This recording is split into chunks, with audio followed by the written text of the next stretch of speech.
On God. Okay. Yeah, I welcome.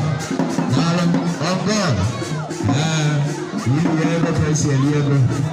I'm yes. Yes. Today it happened. When you go on other cafes.